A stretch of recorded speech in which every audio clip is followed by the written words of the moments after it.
Petrovsky's face brightened and at the same time tightened as soon as he spied the photo of the Beatles in her hand. The photo was of 4 guys in a boat with strange hair, too long for the mid-60s, with postures totally free and different, yet focused, looking in the same general direction but with different expressions.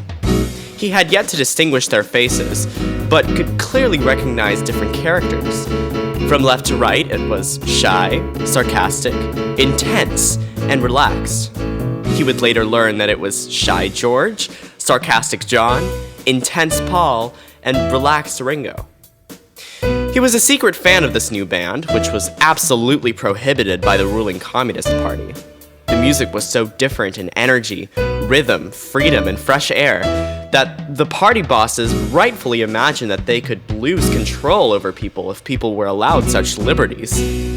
Petrovsky was a good boy, obedient pupil, but as soon as he heard the Beatles music for the first time, he was hooked, and he never looked the same naive way at the world around him. The photo was a connection, true and instantaneous. Both loved the Beatles. He could feel it in his heart, which now seemed to beat twice as fast. He could feel his cheeks heat, and it only seemed to brighten the warm smile she gave him. She turned back to look at me, to check my reaction to the photo. I smiled and nodded, didn't I? She asked me if I know who this is. I said, he's the Atlas. She laughed and said, the Beatles. I asked her name and she said, Beata. I said, well, then it should be Beta. She laughed. I gestured for the photo. She leaned out to hand it to me. I strained to take it but tripped. Losing step, I grabbed the photo, ripping it in half, causing her to trip as well. At first, it felt like an accident. In a moment, Petrovsky, Beata, Drug, and a few other boys and girls were on the ground trying to figure out whose leg or hand was where. Mikhail had a pretty good idea where his hand was, until it was slapped hard, and he quickly drew it away under Beata's stare, which was not so much angry as curious. The rows behind marched into them and quickly deformed into vast disarray. But that was not the end of it.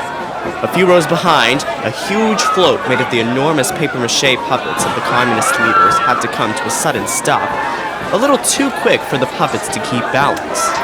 By inertia, they inclined forward and finally slowly fell out of the float, exactly in front of the live leader standing on the government tribune and watching in mere shock.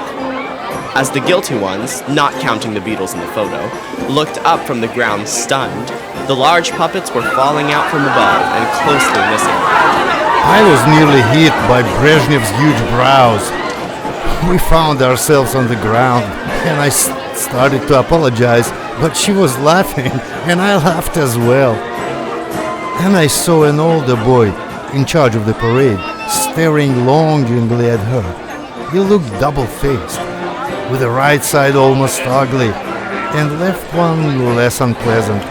He was dressed in an official attire of Zagorian Union of the Youth.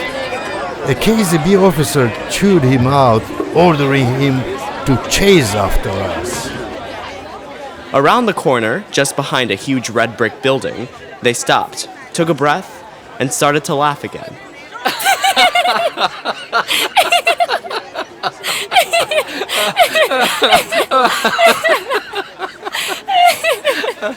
That was a near miss. What you said at the hospital that Brezhnev broke your foot with his left brow?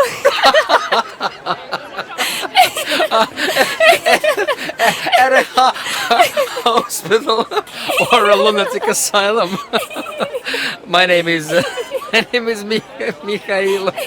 By the way, you can call me Mike. Hi, Mama Mike. Just having realized he still held her hand, she took it out of his grip, and with another hand tried to get the half of the photo he was still clutching. He jokingly pretended to not release it. He looked at John and George in his hand, and she looked at Paul and Ringo. It's the second time in a row he thought she'd be angry, while she smiled. Hey, Mama Mike, let's keep it. Maybe we'll meet again 100 years from now and don't recognize each other. Then we'll try to match the pieces. And before I could answer, over the shoulder I saw him again, that slightly older boy who was staring at her and running towards us. So we ran away in different directions.